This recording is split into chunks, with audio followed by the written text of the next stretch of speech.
Welcome back. I'm Lady C, and in today's video I will be showing you how we made these beautiful built-ins with storage. This is actually part 2 of the original video that was made part 1 when we constructed the actual fireplace. But guys, I am so happy with the way this entire project turned out, and I will be taking you step by step with us in how we created this. First thing is, you can see here the delineation with the flooring and the carpet from when we first moved in and had the home built after downsizing. And we wanted to match this flooring as perfect as possible. There were so many choices out there that matching our flooring to that flooring that was originally in the home when we had the home built saved us so much money, because they offered this as an upgrade, but not doing it with them and doing it ourselves really saved us thousands of dollars, guys. For the fireplace, as you can see, we constructed it. It came out beautiful. We inserted the fireplace, added the TV, and mounted that on top as one focal point to the side of our living space. The other side has a lounge and with a built-in coffee bar and such. However, I was not able to make up my mind, guys, on what finish I wanted. For my oldies but goodies and subscribers, you guys know about this. I couldn't decide if I wanted to use brick or tile or even stone. So I basically left it as is and mold over until I took my time and decided what I wanted to use as a final finish, and I wound up going with the Venetian plaster. Now, I did do that project myself, but I did not film it. It was while I was taking a break from YouTube, but you will see the end result if you had not in the preview for the video.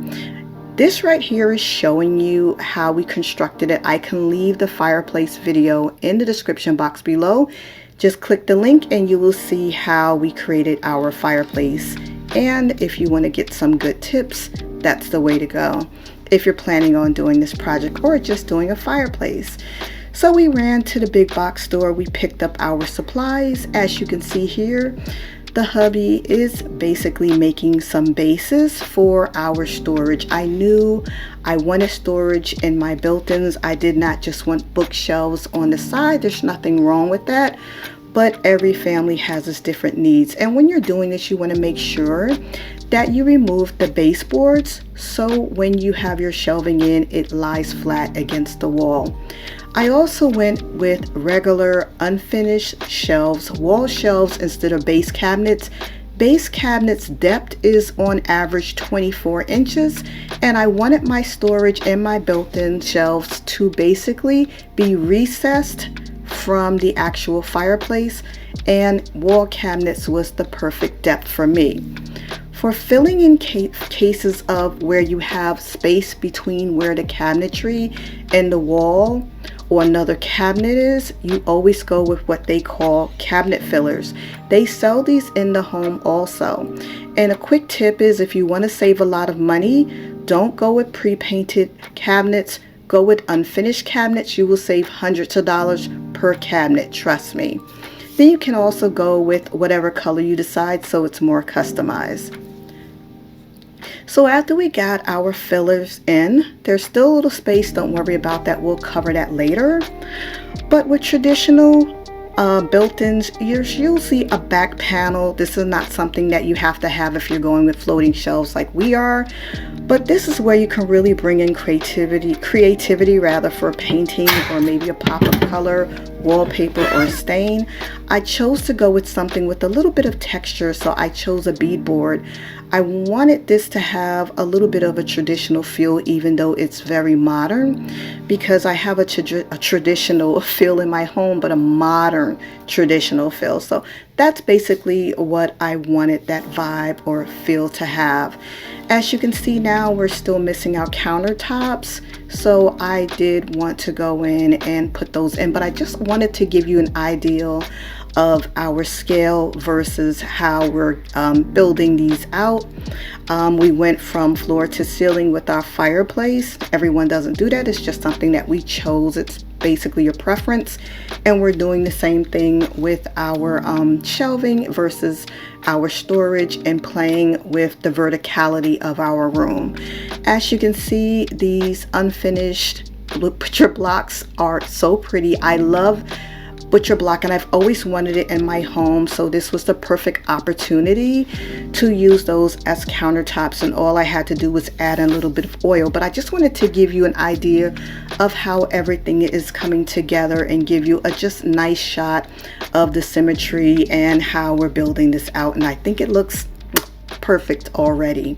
You can also see the actual Venetian plaster that we added to our fireplace, and I think it looks really nice, and it gives this whole look a feeling of modernity and not so like old hat. So what we did was we went in with some wood filler. I actually did this part, and guys, please do not do what I did. It turned out great, but I first of all used the wrong tool. I went and got one of my tools that I use when I'm painting. Don't do that. Get the right tool. You want to get a spatula or something that you would use for adding in putty or wood filler. I also did not remove my doors to my cabinets, and I don't know why. It would have been a lot easier, but I didn't think about it until it came time to prime and paint. So second thing that I would not recommend. However, I did use a color coated wood filler, so when you apply it, it's pink, and you'll know it's dry when it turns a lighter, like sort of beigey, tanny, sandy looking color. And after that, all you have to do is sand it down and you're good to go. Just make sure you're using a nice small grit sandpaper so it turns out very smooth for when you go ahead and paint it. And for this area, I'm going to add in some paintable caulk, and that way that will be actually seamless and you won't even notice it later. Now the next step we're going to do is we're going to go in with our primer. I love Bullseye Zinsser primer, the 123. You can use whatever primer you prefer. This just happens to be my favorite.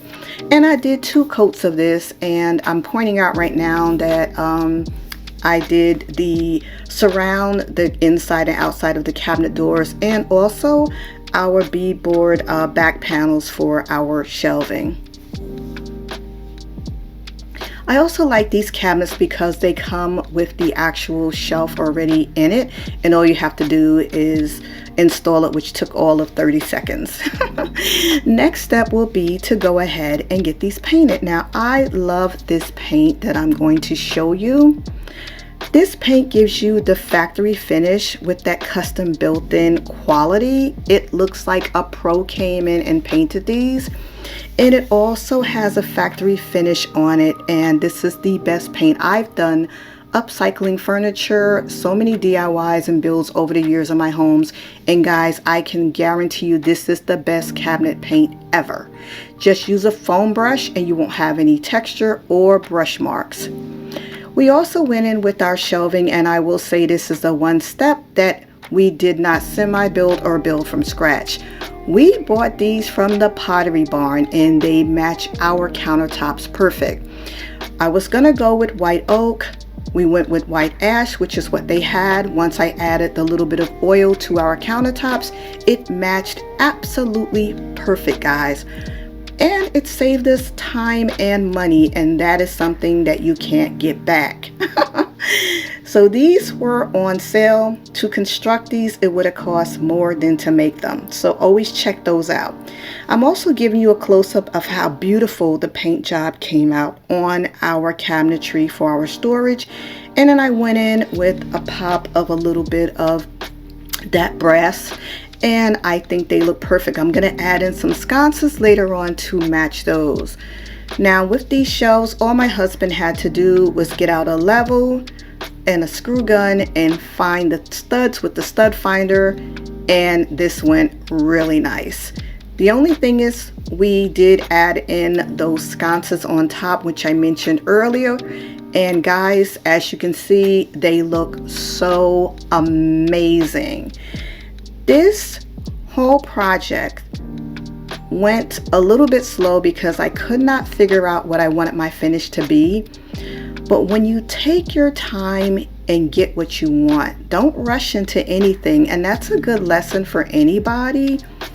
Don't rush and do something that you'll regret later. Even though I didn't need the cement finish on my fireplace, it was already pre-prepped. And do you see the texture on this fireplace with that Venetian plaster?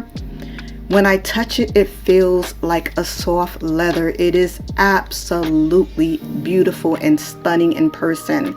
I know the texture isn't showing up as much on camera, but guys, I promise you, it looks so amazing. So guys, are you like try this project type of person where you'll DIY it yourself, or would you leave it to the pros? I'm just curious. Comment below, let me know what you think. But yeah, I absolutely love this project. This is how we have it decorated for now, but remember, we did this a year ago. I'm just now getting to editing and getting it out because I took a year off from YouTube. But guys, I hope it was worth the wait because I think this turned out great. I am so proud of the work that my husband did on these built-ins and the fireplace, and I will leave again the link to the fireplace build in the description bar below, along with any and everything else. So please comment. I would love to know your thoughts on this project. I absolutely love it. In the seasons that come, and it's getting dark in the evening, it looks so cozy and it feels so cozy, and it was just amazing during the holidays. So I hope you liked it as much as I did. Don't forget to give it a thumbs up because it helps my channel out and allows others to find me on this platform. And when you do subscribe, don't forget to hit the bell twice so you'll know whenever I upload new videos with projects just like this. And I want to thank you so much for watching to the end, and I'll see you guys soon.